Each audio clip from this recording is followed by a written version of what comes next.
In Pennsylvania, the night manager of a fast food restaurant is found brutally murdered, the apparent victim of a robbery gone bad.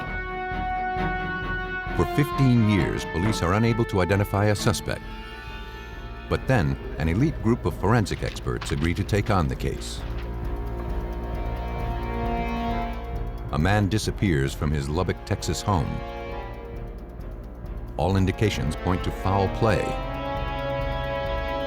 But until police can find the victim's body, they are powerless to prove murder. When the trail of clues stops, homicide investigators are often left with few options. But an elite group of forensic experts, known as the Vidocq Society, can heat up a cold case and apply their expertise to deliver collective justice.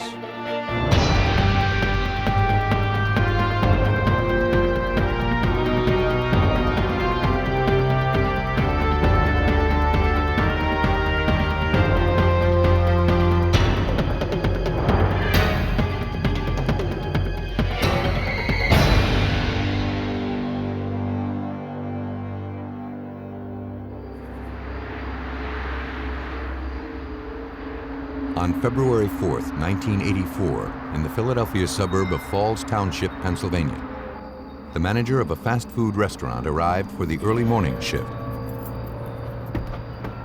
He was alarmed to find that the front door was unlocked. Recently, there had been a string of robberies in the area. Nothing appeared to be missing.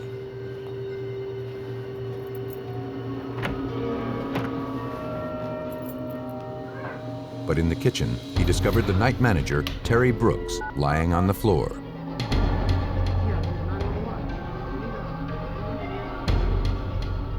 She had been brutally murdered. Within minutes, officers and forensic technicians from the Falls Township Police Department arrived at the scene. They found the 25-year-old victim lying face up on the kitchen floor.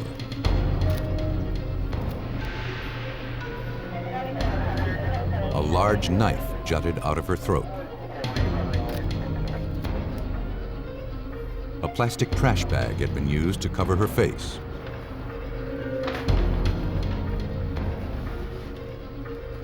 Judging by the coat she was wearing, it appeared Terry Brooks was preparing to leave for the evening. In the restaurant office, police found that the cash drawers and money bags had been cleaned out.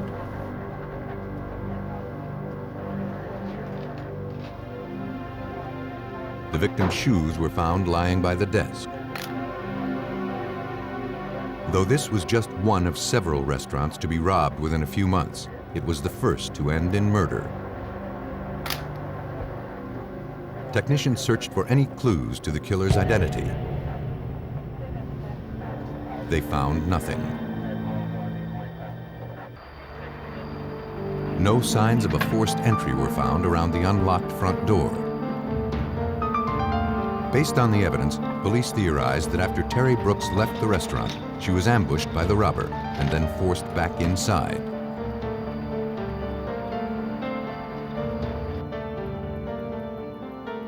Her death had been a violent one.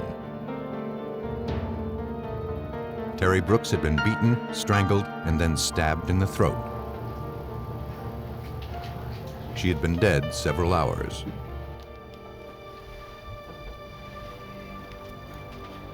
Hair and skin scrapings were found in the victim's hands and fingernails, indicating she had put up a fierce struggle. But in the days before DNA testing was available, examiners could only conclude that the samples had not come from the victim.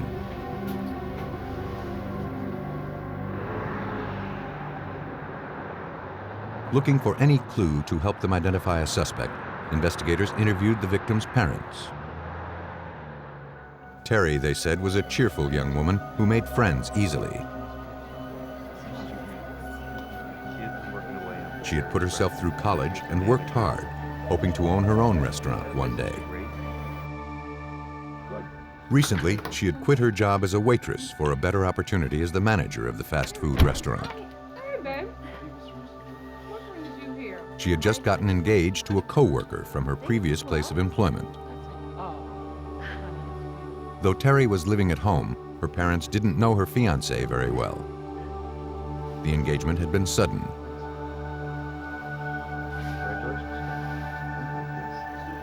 They couldn't think of anyone who might want to hurt their daughter.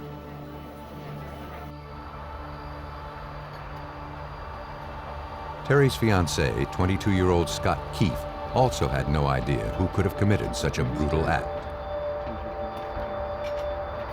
On the night of the murder, he was home sleeping. He had to be up early the next day.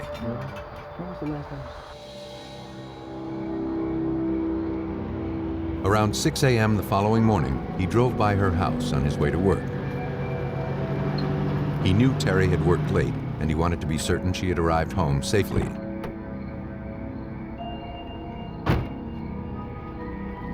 When he noticed her car wasn't in the driveway, he became concerned and woke up her parents.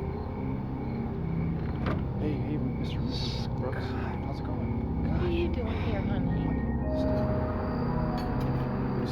When they discovered Terry had not been home, they called the restaurant. That's when they learned she had been murdered.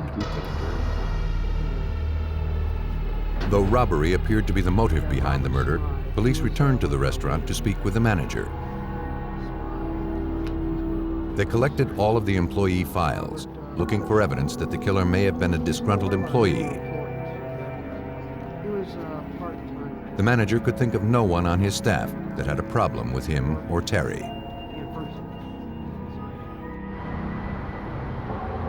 Everything suggested that Terry Brooks had been a random target.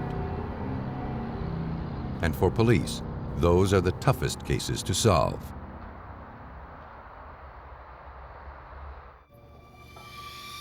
Desperate to generate a lead, examiners scrutinized all of the evidence collected from the crime scene. They were in luck. A single latent fingerprint was found on the trash bag that covered the victim's face. It was matched to one of Terry Brooks's co-workers at the restaurant. Ma'am, Detectives brought in the employee for questioning and to give blood and hair samples. explain why it was there. But she didn't seem capable of the violence inflicted on Terry Brooks. And the employee had an explanation for the print. Before leaving on the night of the murder, she had replaced all of the trash can liners. She said that she hadn't noticed anything unusual that night. We were told that you were supposed to... However, she did recall an incident a few days earlier.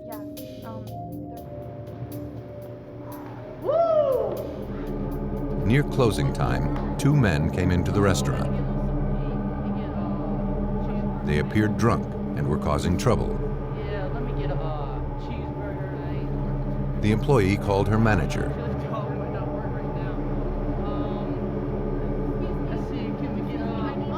Terry tried unsuccessfully to defuse the situation. When she threatened to call the police, the men became verbally abusive. They made several threats before leaving.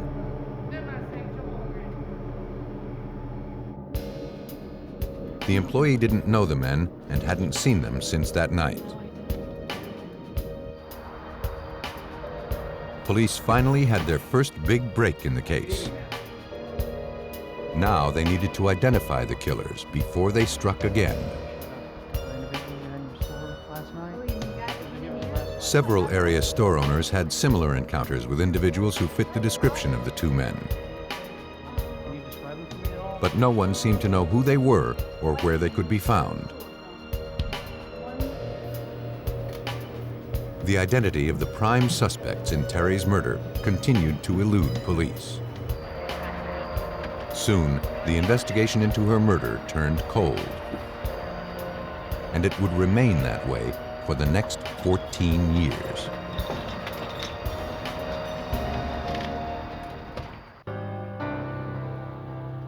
After 14 years, it seemed that the 1984 murder of 25-year-old restaurant manager Terry Brooks would never be solved.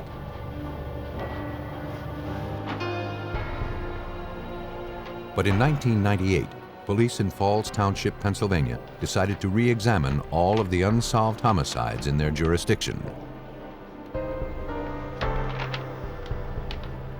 Detective Sergeant Wynn Cloud came across the Terry Brooks case file. There was a lot of physical evidence available, and I examined all that, and it was all good physical evidence and preserved well. I believe that this had a very high solvability. Sergeant Cloud enlisted the aid of homicide detective Nelson Whitney and Deputy District Attorney Lori Markle. After reviewing the case files, the team found a hole in the investigation conducted more than a decade earlier. At that time, there were several fast food restaurant robberies that were occurring in this area, and the investigation conducted in the 80s had really focused on that idea. So we decided that in addition to looking at the possibility that the murder was a robbery homicide, we would also learn more about Terry and investigate the possibility that the murderer had been someone who knew her. Investigators tracked down the people who knew Terry and her habits well. They located her former manager. When he viewed the crime scene photos for the first time, one in particular caught his attention. Detective Nelson Whitney explains. So one of the things that Terry would do every day would be to clean out the ashes out of the ashtray and place it in a little ledge above the desk. She would close the ledger on the desk. She would put the phone in a certain position, put the ruler and the calculator away. The photograph of the desk from the crime scene clearly showed that the ashtray was in the middle of the desk, that it had ashes in it. There was an open book there, a ruler was out, a calculator was out. Terry was also known to kick off her shoes when she did desk work. The information was at odds with previous suspicions that Terry was accosted outside the restaurant and then forced back inside. And that opened up the possibility that she knew her killer and had even let him inside the store. She opens the safe at some point, whether she was... But so far, that was only a theory, and one that put investigators no closer to identifying Terry Brooks's killer. Police needed more help. For that, they turned to an elite crime-solving team headquartered just a few miles away in Philadelphia. There, in the historic Downtown Club building, some of the greatest criminal theorists had been meeting every other month since 1990. This is the home of the Vidocq Society, a non-profit private brain trust of the nation's most esteemed law enforcement officials, forensics experts, psychologists, and government agents. Dick Laventhal is the Director of Communications for the Vidocq Society. The society is named after Eugene Francois Vidocq, Frenchman that lived from 1775 to 1852. We credit him with being the father of modern-day detective practice. He's truly our inspiration. He's a man that thought out of the box. He was the first detective who began to keep files and records on criminals' methods of operations. The society is limited to 82 full-time members, one for each year of Vidocq's life. Originally, they assembled to discuss historical cases and mysterious unsolved crimes. That soon changed. Very quickly, we segued into an organization whose reason for existence was to look into unsolved homicides and try to solve the anguish of families when there's a loved one who's been murdered.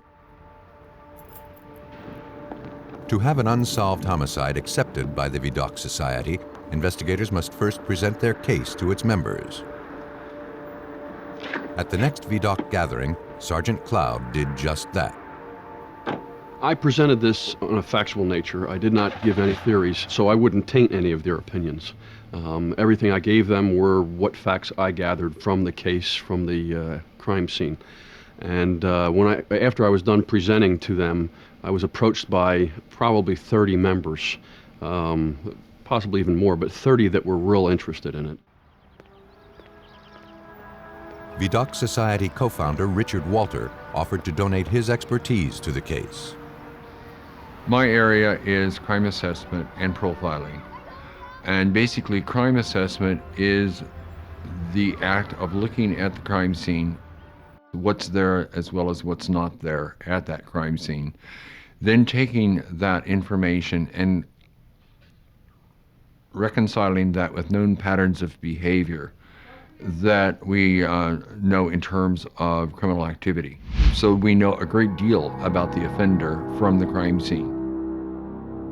For Walter, the violence observed in photographs suggested the killer was motivated by vengeance or anger, not money. Walter believed that the killer was someone close to the victim, and the robbery was staged to throw investigators off his trail. From the lack of organization observed at the crime scene, Detective Cloud also learned that the killer likely had little more than a high school education. He probably worked as a menial laborer, perhaps a cook at a pizza or hamburger joint. Because of his rage, experts theorized he likely had difficulty maintaining relationships with women.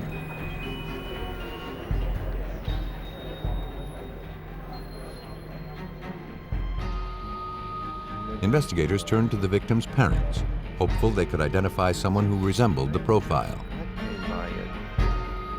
Terry's father was dying of liver disease. The couple didn't know anyone who resembled the profile.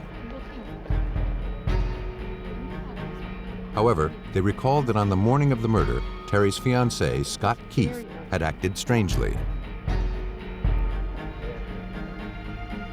Though Keefe appeared upset to learn his fiancée had been murdered, he refused to go to the hospital to help identify the victim.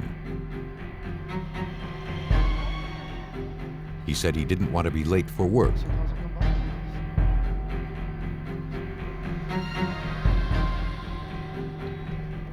For Terry's parents, Scott's actions that morning had always led them to believe he was hiding something.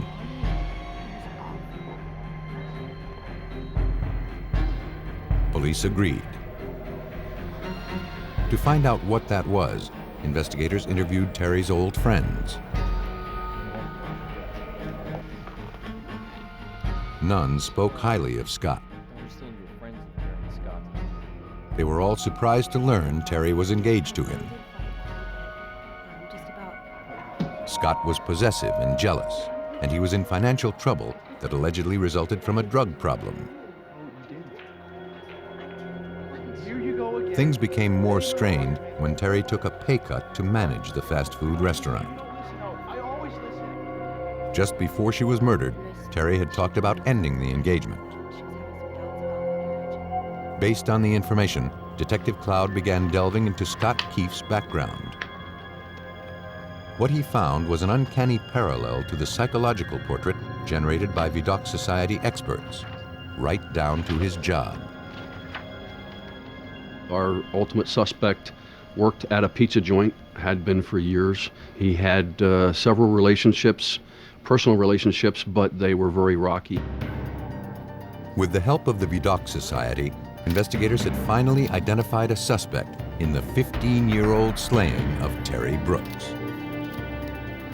Now it was up to Falls Township Police to prove it. With the help of the Vidocq Society, an elite non-profit group of law enforcement officials, police in Falls Township, Pennsylvania had finally identified a suspect in the 1984 murder of Terry Brooks.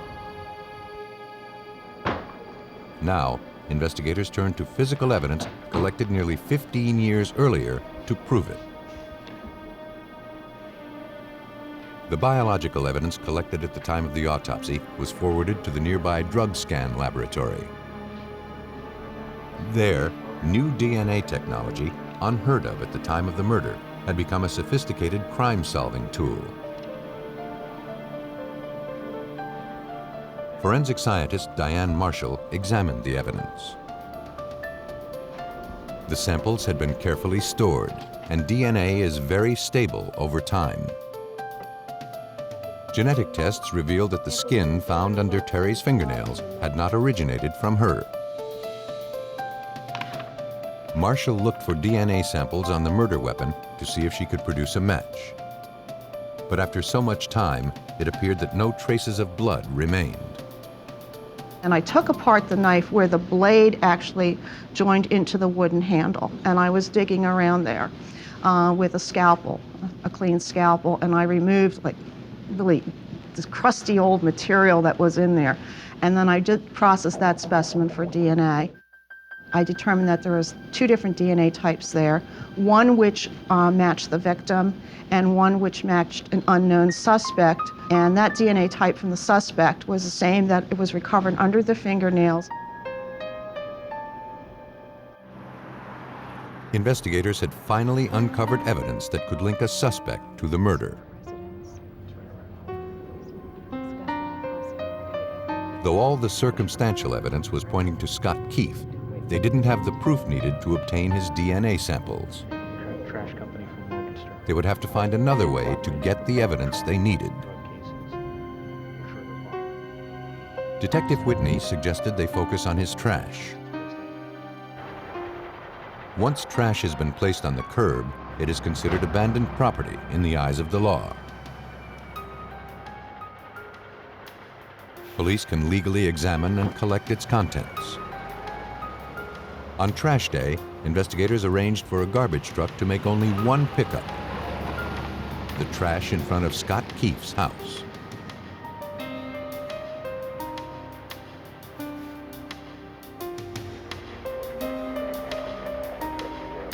A few blocks away, police took possession of the garbage and hand-delivered it to the crime lab.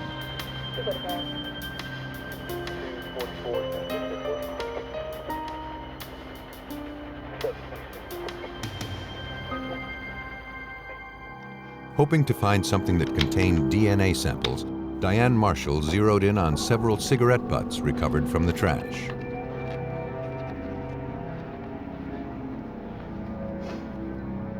When one smokes a cigarette, one deposits their saliva on the filter. Included in that saliva are epithelial cells, which come from the lining of your mouth. Marshall successfully extracted cellular material from 2 different brands of cigarette butts found among the debris. So I isolated the DNA from the saliva deposited on the filters of each of the brands of the cigarettes. And I noticed that one particular brand had one specific DNA type. It did not match any of the evidence from the crime scene. But DNA from the second brand did.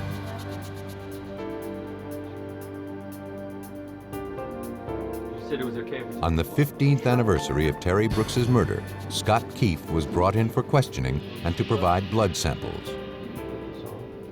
According to Detective Nelson Whitney, he never realized he was a suspect.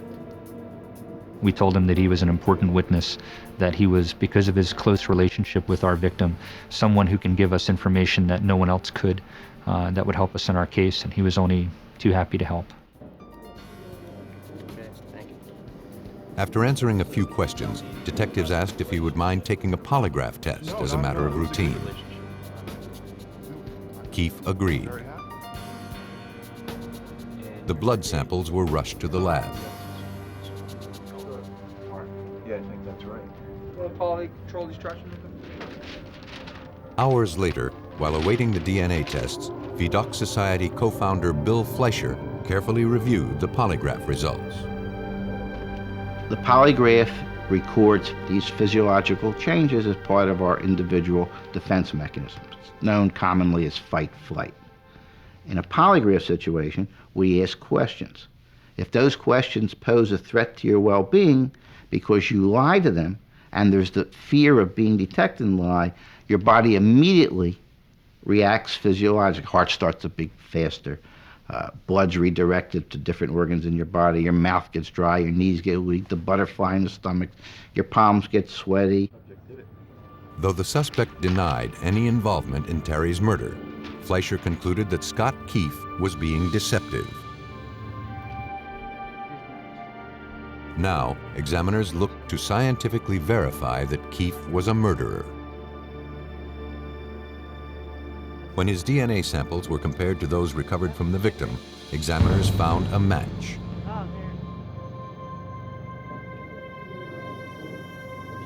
Police confronted the suspect with the test results.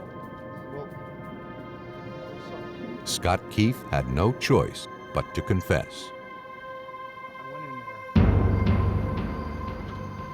Keefe stated that he often stayed with his fiancée at the restaurant when she was working late.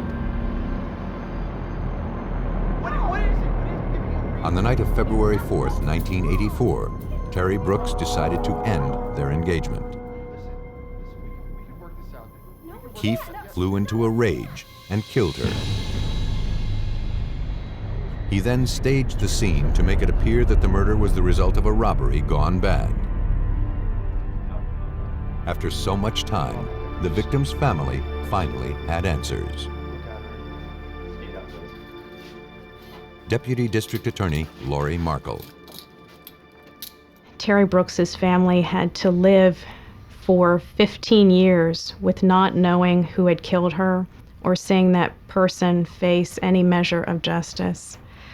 It meant a great deal to be able to, on the morning of February 5th, 1999, go to Mr. and Mrs. Brooks and say, "We've arrested the person who killed your child. He's in custody. We've amassed considerable physical evidence against him, and he's confessed." Scott Keefe pled guilty to murder and was sentenced to life in prison. In the Terry Brooks case, a misleading crime scene led investigators to some wrong conclusions.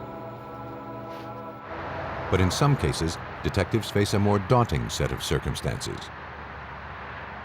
No crime scene at all. On Sunday, May 19th, 1991, Jim Dunn and his wife received a late-night call at their Yardley, Pennsylvania home. The caller identified herself as Alicia Hamilton, the girlfriend of the Dunn's 24-year-old son, Scott.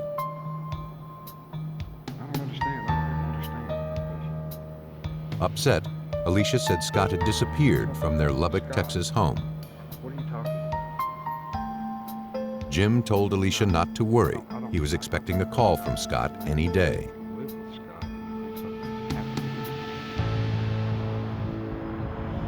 But Scott never called. And Jim Dunn's attempts to reach his son were unsuccessful. Though concerned, he knew that Scott was probably busy with his hobby, buying and restoring cars. Yes, it is. Dale, this is Jim Dunn, Scott's father. I hadn't talked to Scott in about a week, and we'd been talking. We all usually talked at least once a week, and of course Scott was always had some kind of a project going. He was looking for money to help him buy a new car or buy a new body for a car so he could change the motors from one to the other. But after a few days passed with no word, Jim Dunn contacted his son's boss at a car stereo installation company in Lubbock, Texas.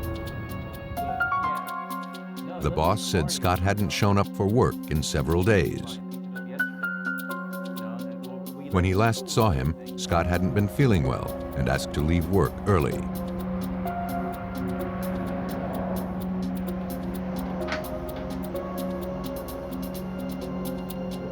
He left his tools and his car at work and had his girlfriend, Alicia Hamilton, come pick him up. Scott said he hoped to be back at work in a few days. The boss told Jim Dunn that Alicia Hamilton called the shop a few days later. She believed Scott had left her for another woman. But Scott's father didn't believe his son would simply abandon his prized cars. He contacted Lubbock police to report his son missing. But there was little investigators could do. As an adult, Scott Dunn had the right to be missing. More importantly, there was no proof that a crime had taken place. Still, Detective Tal English agreed to look into the case. He basically told me how unusual it was for Scott to be gone at all, just to disappear like this. And Two things that he was really concerned about that concerned him was he had left his tools at his work, and he had left his car there, and had not taken either one. Those two items were extremely important to him, and Jim knew that he wouldn't just leave that. Later that evening, detectives contacted Scott's live-in girlfriend, Alicia Hamilton. She had last seen him just hours before he disappeared. She said she brought Scott home from work after he complained of feeling sick. She put him in bed and made him some tea. She wanted to stay and take care of him, but Alicia was already late for her waitressing job. Scott insisted that she go. Alicia said goodbye and went off to work. She hadn't seen him since.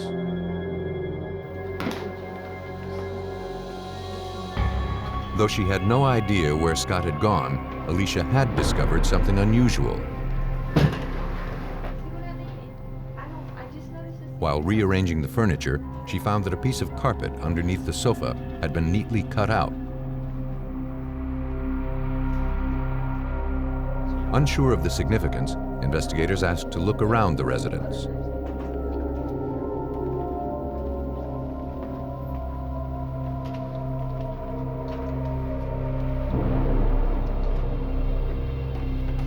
In the bedroom, they found the missing piece of carpet.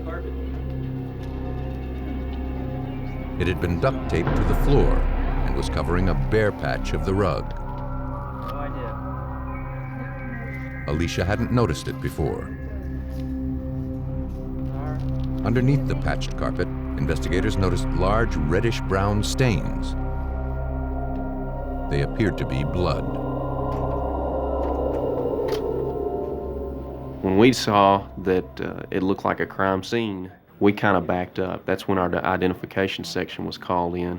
They came out, and we wanted them to photograph the scene prior to actually anything being moved. Tests confirmed that the stains were human blood. Though it was unclear if the blood had originated from missing 24-year-old Scott Dunn, the finding indicated that something violent had happened inside that bedroom. A concerned father's intuition had exposed a possible homicide. While looking for answers in the disappearance of 24-year-old Scott Dunn, police in Lubbock, Texas made a troubling discovery.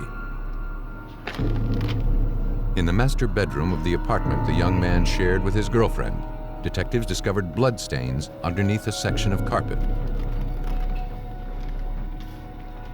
Authorities scoured the room for more evidence. Under a light source, technicians found copious amounts of blood throughout the room. On the walls and ceiling, they found smears and streaks of more blood. It was a telltale sign that someone had tried to clean up evidence of a brutal crime. Blood samples, carpet fibers, and the duct tape from the bottom of the carpet were collected.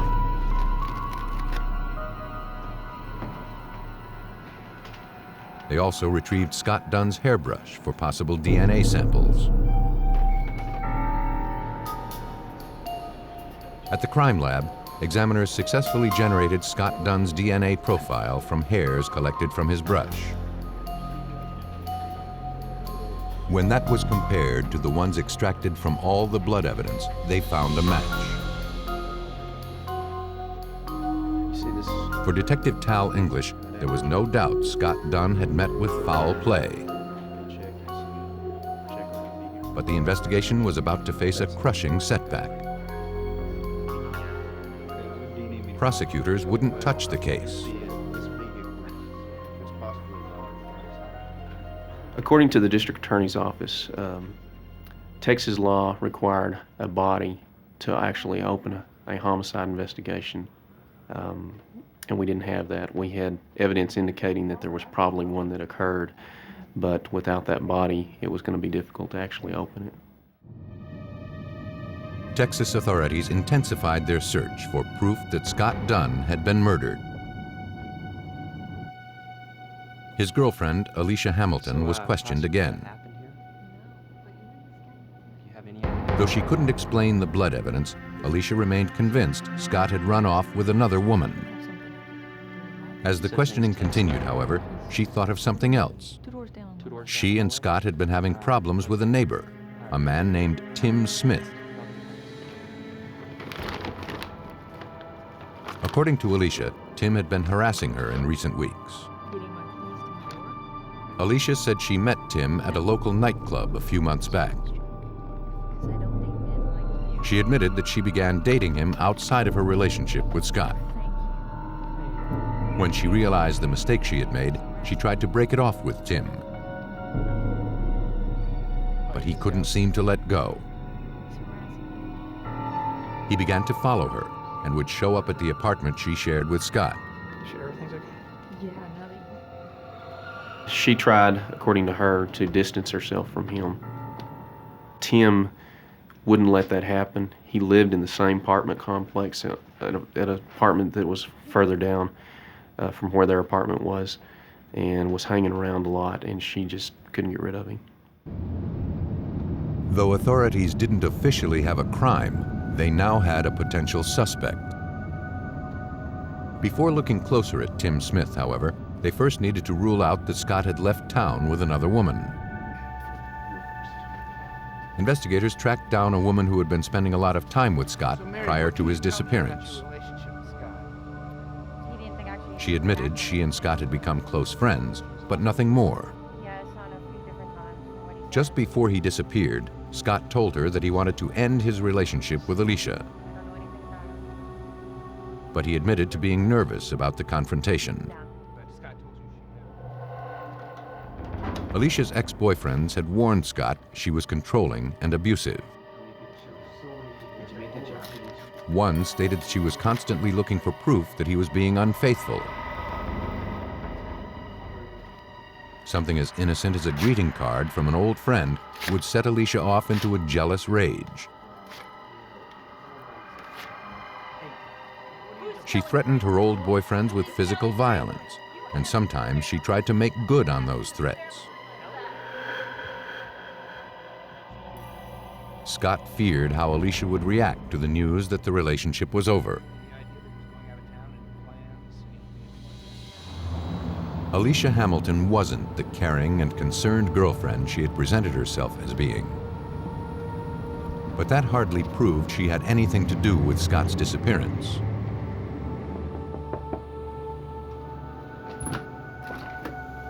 Police paid a visit to Tim Smith, the man Alicia claimed had been harassing her and Scott. He was in the process of packing up his apartment.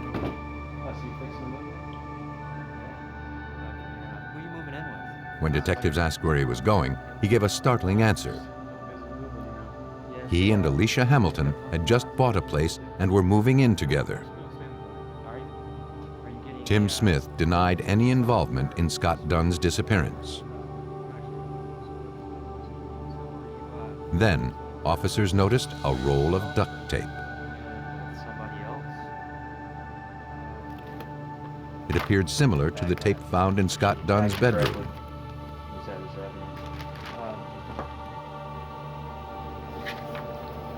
At the Lubbock Police Department Crime Lab, criminalist Scott Williams compared the tape found at Tim Smith's apartment against the tape found in Scott Dunn's bedroom. We look at the physical characteristics. This would include looking at the color, the texture, any type of embossing on the duct tape. And of course, in duct tape, there are fibers or strands running through the duct tape. We look at the spacing and what those fibers are made of. All of the characteristics matched. Next, the chemical composition of the adhesive was analyzed. The two samples were identical in every way. And there was something else. I noticed on the side of the roll of duct tape that there was fibers and hairs adhered to the side. I asked David Young, a person who does our hair analysis, to determine if these could have had some other common origin in the case.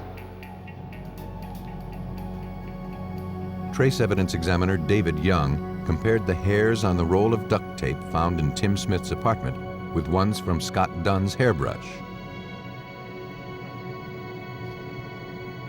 He found one consistency after another. It basically tells us that at some point in time, Scott Dunn was around that roll of duct tape, and therefore, since we linked the duct tape to the part of the crime scene, it helped put Scott Dunn with that roll of duct tape that was possibly at the crime scene as well. Police now had a physical link between the possible crime scene and Tim Smith's apartment. Tim Smith was now the prime suspect in a missing persons case, and his relationship with Alicia Hamilton could not be ignored. But Scott Dunn's fate remained a mystery. Until authorities could produce his body, they would be unable to prove murder. Police in Lubbock, Texas suspected that missing 24-year-old Scott Dunn had been murdered.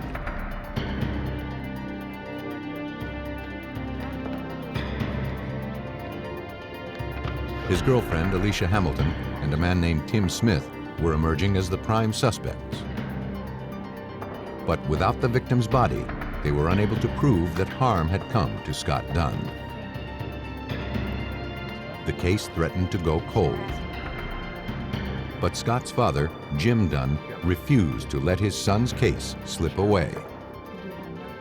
I'd continued to press the issue for almost a year, and was trying to find out as much as I could about Alicia Hamilton, who she was.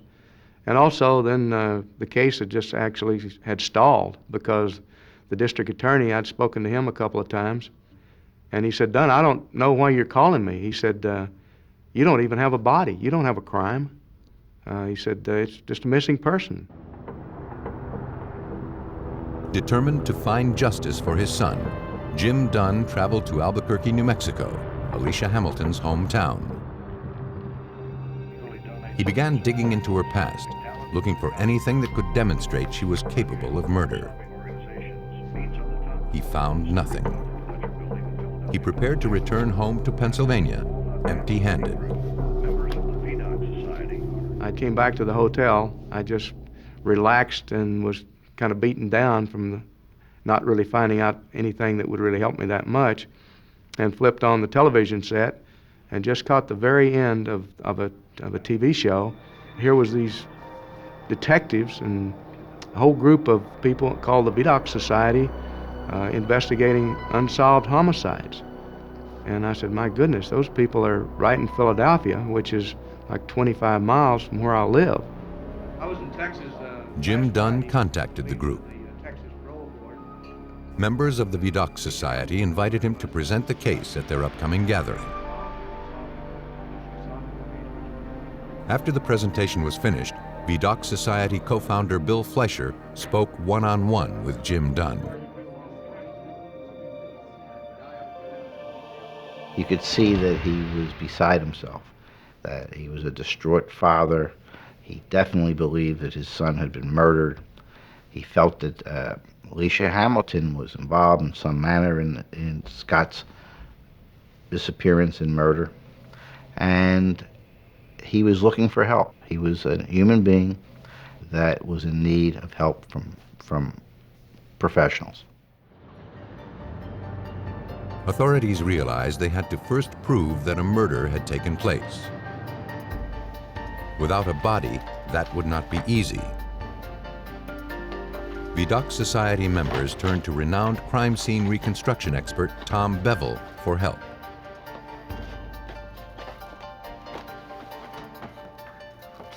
Crime scene reconstruction is especially useful in cases, for example, where you don't have a body, where there's a question as to what might have taken place. Do we just have a person with a minor bleeding wound that has left on their own power, or do we have a case in which there's a serious injury, such as possibly death?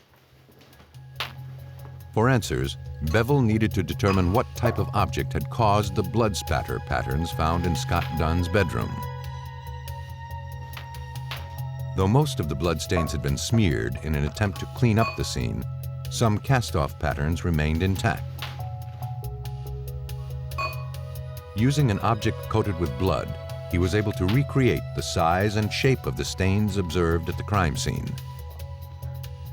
They were consistent with having been caused by a blunt object like a bat or a pipe. Having established that Scott Dunn was violently beaten, Bevel next looked to determine if the 24-year-old could have survived such an assault. For that, he would need to establish how much blood had been shed.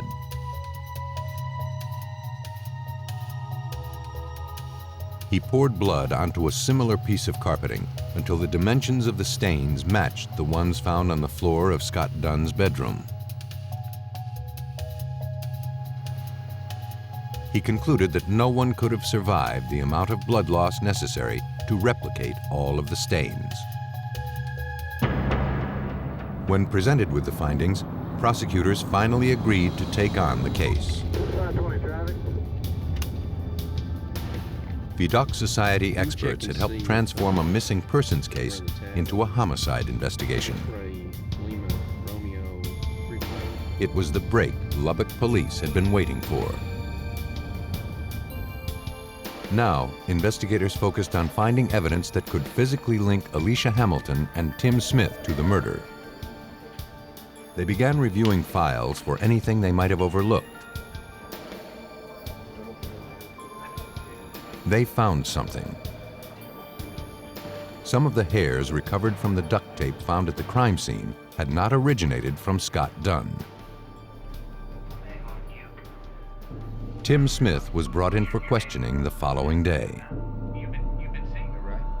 He continued to deny any involvement, and, eager to cooperate, he provided police with a hair sample. Alicia Hamilton provided one as well. Examiners compared the samples taken from Tim Smith and Alicia Hamilton to the unidentified hairs collected from the blood-stained duct tape found in Scott Dunn's bedroom. Examiners concluded that the unidentified hairs had originated from the two suspects.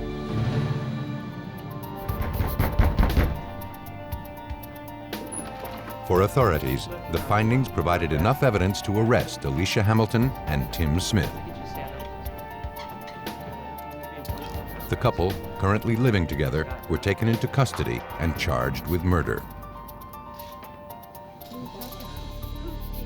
Investigators believe that when Scott Dunn tried to end his relationship with Alicia, she became enraged. Unable to handle the rejection, she lashed out and beat the young man to death. Police believe she then turned to her other boyfriend, Tim Smith, for help in cleaning up the scene and disposing of Scott's body. A jury found Alicia Hamilton guilty of murder and sentenced her to 20 years in prison. Tim Smith was also found guilty of murder. He received 10 years probation. Scott Dunn's body has never been found. His father, Jim Dunn, was asked to join the Vidocq Society to help the parents of murdered victims. He agreed. And because of my involvement there, I think as a result of being involved with the Vidocq Society and being actually a member of the Vidocq Society, that I can return a little bit and give them thanks in a different way, and at the same time maybe help someone else that was in the same position I was 10 years ago when Scott was murdered. The Vidocq Society says its only client is truth. In that respect, they are no different from the law enforcement and forensics experts they help out. But when killers are cunning and the truth is elusive, Vidocq Society experts provide the new perspective to bring cold cases back from the brink.